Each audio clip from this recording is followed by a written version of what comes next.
Hi, I'm Seamless, and today I'm going to show you how to make this sound.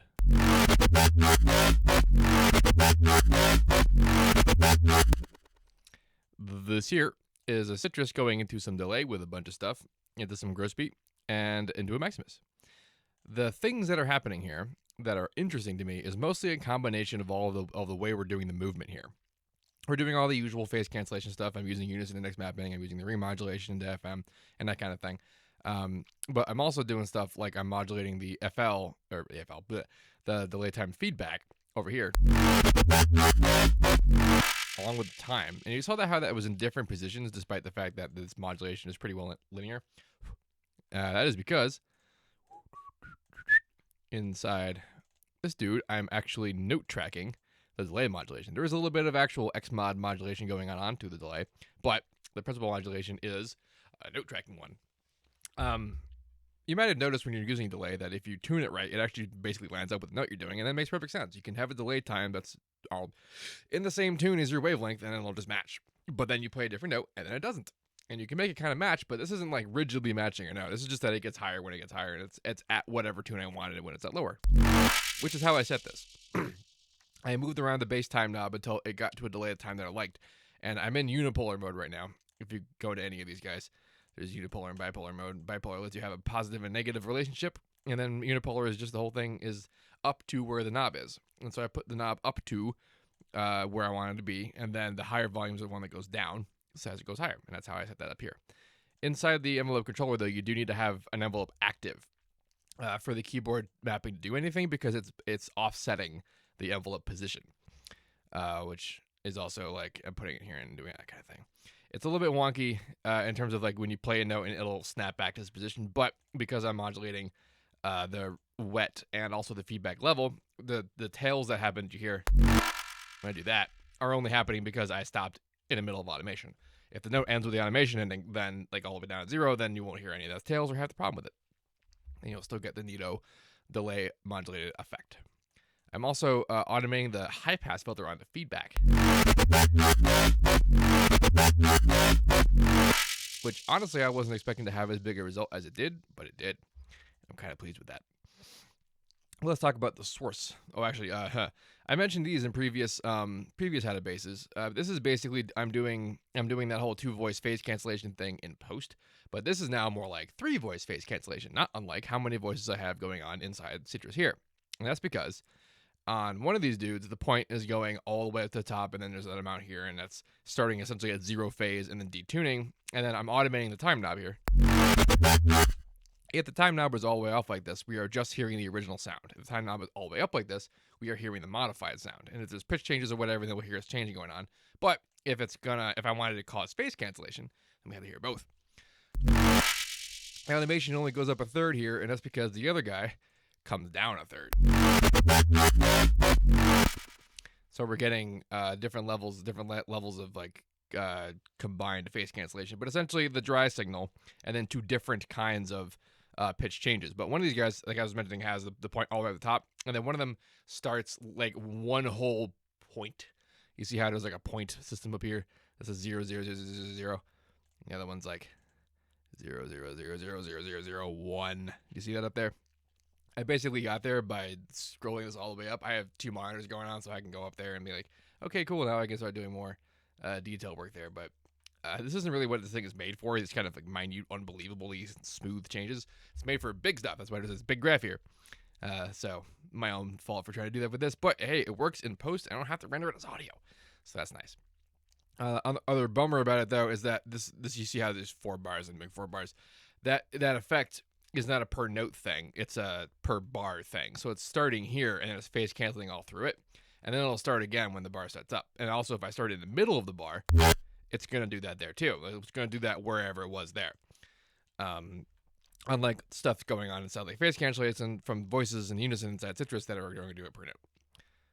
So let's talk about that. Here's what this sounds like without all the effects and stuff.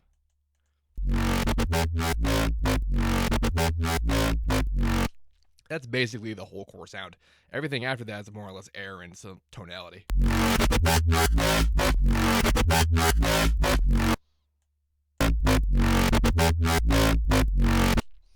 But let's talk about what's going on. I mentioned Unison index mapping before, which is where we are able to have Unison voices and then have a parameter be different per Unison voice. One of the things I'm doing though is that I'm making the middle voice kind of lower in modulation. So like on the operators up here, there's volume and there's modulation input, and this is operator 2, which is just a kind of an almost sine wave. It's been skewed a little bit, and number 3 here has also just been skewed a bunch. And it's mostly what pitch they are that's creating the tone that we're experiencing. And let's listen to what this sounds like without the unison, right? So to explain unison index mapping on this parameter, this is the mod input on number 2 here. Number 3 is modulating it, right? You saw how there was different textures based on different levels, and then this is saying that there are different levels for that parameter per different voice.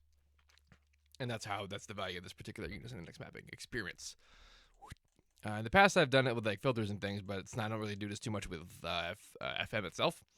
On top of that, I'm also doing ring modulation onto operator number 2. So these guys, this is 8 over 2, which means it's 2 octaves higher than the fundamental, and this is 1 octave higher than the fundamental. And this is the fundamental. It looks like it's a bit off the fundamental because it is just a little bit tuned down. And what this means is that it's actually gonna it's gonna phase cancel against it, but because these guys aren't, because these guys are rigid, it's gonna look like it's kind of like scanning through this little window here. This is what it sounds like without it.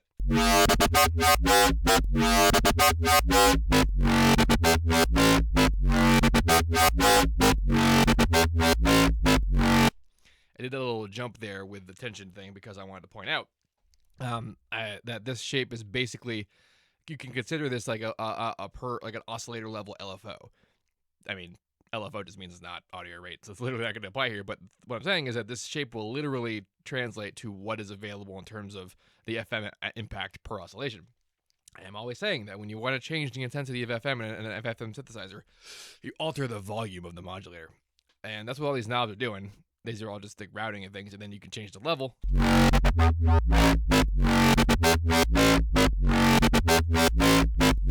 to change the FM's intensity.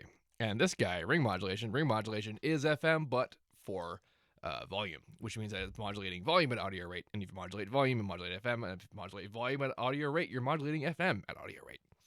And this shape, you can definitely hear how it's like, okay, cool, only in this little bit per oscillation is actually getting the FM bit. Everything else is just whatever they are without it. And then all of that is going into distortion. Here's actually what this sounds like without distortion. Or that second filter that's on here. And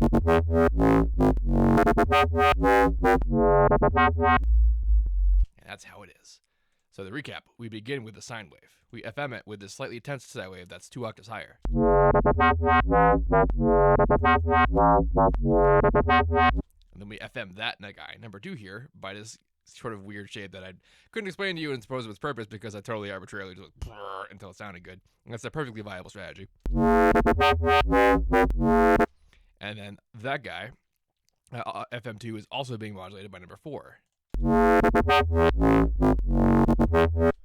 And that's all being distorted. And this is the wave shape I chose, which was also largely arbitrary. I am also modulating with mod X the wave shaper's level. So I'm automating the volume too of the main guy out here. And this is important because, like FM stuff, if you change how loud a thing is, the distortion, it changes how the distortion applies itself to it. And you can automate amplitude. Like in Serum, this would be called drive, and you just automate drive, and it's do the same thing. This doesn't have its own parameter though, so I just decided to do the mix of the distortion with comboed with the volume of the input, and that gets more or less the result I want.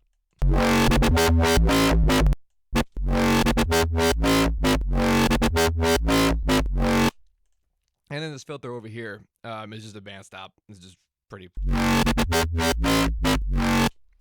kind of light, low resonance, and that's because I didn't want to turn into a big hole. That would be a problematic phase situation. And then the whole thing is unison. 2, 3. So what you hear how there's still some like fidelity to the crunch in here. I'm going to copy this value because I want to show you what happens.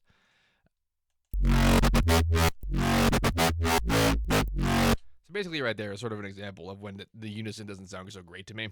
And the thing I was trying to look for was when the note would play that it would kind of lead into essentially phasing into being in phase. And this just happened to be here, and this happened to be how fast. Like, the more pitch spread you have, the faster the effect happens. Again, copying value.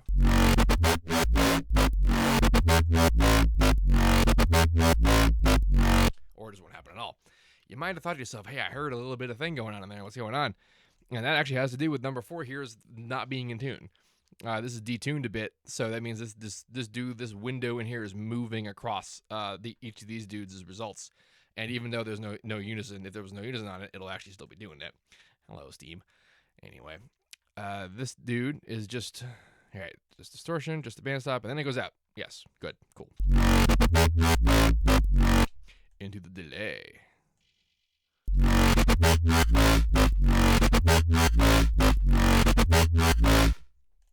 So, the delay is just delaying. It's really basic. I basically explained everything that's happening here before we even got here. But let's talk at the shapes, I guess.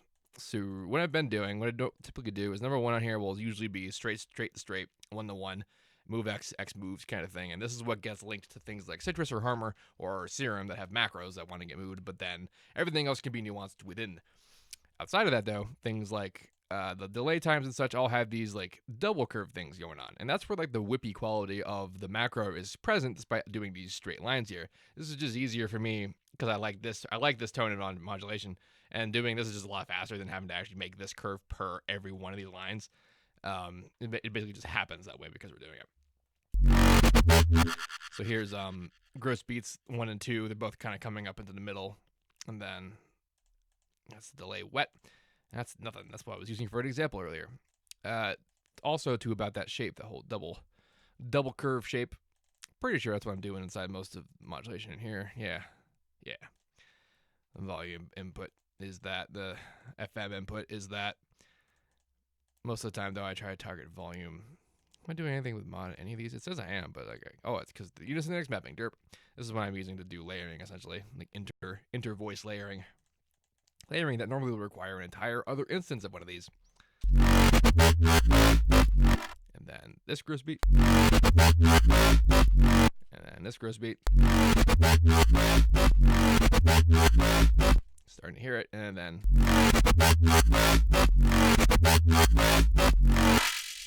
So, this compressor is multi-banding it, and I'm really just a big fan of doing this in the mids now. This idea of like, I can do this whole curve thing to saturate everything, but I don't want to saturate everything, especially if I have a whippy, like rolling macro like this. It's not really what rolling means in this terminology, but the idea is that when I whip it around, I want the whip to whip. I don't want it to like suddenly be unwhipped just because I compressed it too much. So actually, you can kind of right here see what's happening. When the peaks get high enough, it gets pushed up again, and then when the peaks get low enough, it's just what it is. We could do sort of a extreme version of this where we actually bring it down if it goes down farther. That would really put a hole in it.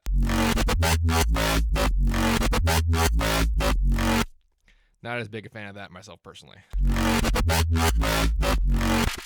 This kind of accentuates the natural weight of the macro, just because of that. This is a different example. I am pushing it up, and then I'm doing that kind of push down thing all the way down from like the tip top. And that's because the highs are just too burny to push up that hard. I think I'm even pulling it down on this. This dude is this is a way more regular compression curve right here. This is basically threshold, and then this is the ratio, this angle's ratio, and then this is the knee. I like to point that out whenever I get to something that does this, just because Maximus can be confusing to look at if you're not used to it. And then I'm not doing anything on the master because I didn't need to. What the hell do I mean by I didn't need to? This is actually a pretty frequent question. When do I need to compress things? Especially when do I need to compress basses? Well, I needed to compress it just now, only in the multiband sense. Largely, as you can see here, like the frequencies are represented the way they need to be. And I didn't need to do too much to it to do anything other than just make it pop when it was poppy. By like I said in the last video, icing on the cake here by making sure the tops are the tippy tops of the tops. And the master didn't need to do much. And frankly, if I was using the sound in a song, compressing it at this point would be a problem. It's true that it's peaky. Like, this is peaky as hell, and from a headroom perspective, you're gonna definitely need to do something with this. But precisely how and what would depend entirely on the content of the rest of your song. So generally speaking, it's best to kind of like leave these things unmolested unless you really need to. And in this case, I would have needed to if I had done stuff like not put an envelope on the distortion mix. Like if this wasn't here and then the low end was really dirty, I might have to get clever with the compression to cover up that fact to make sure that the whip actually is represented throughout the macro from 0 to 100. And little things like that, if you build it up from the beginning in your sound design, you don't need to solve the problems too heavily in post. This filter here, this band style filter that's barely like noticing, this is doing a job of what could have been an EQ after the fact of the Maximus here. My normal like 500 hertz cut is basically being accomplished by way of modulation. And those sorts of considerations are adding and making it a sort of like beginning heavy. I was gonna say bottom heavy, but I'm not sure that works. Basically, I did more in the mix, so I didn't have to do as much in the master. I hope that made sense. If you have any questions about this, please let me know. This will be available in the description of this video. Don't forget to like, comment, subscribe, and all that good stuff. As well, I'm in the middle of a lesson sale. If you would like to have a private lesson with Seamless, there's a link in the description of the video that describes how that's going down. It's a sale that takes place for lessons during July and August. And as usual, have a nice day.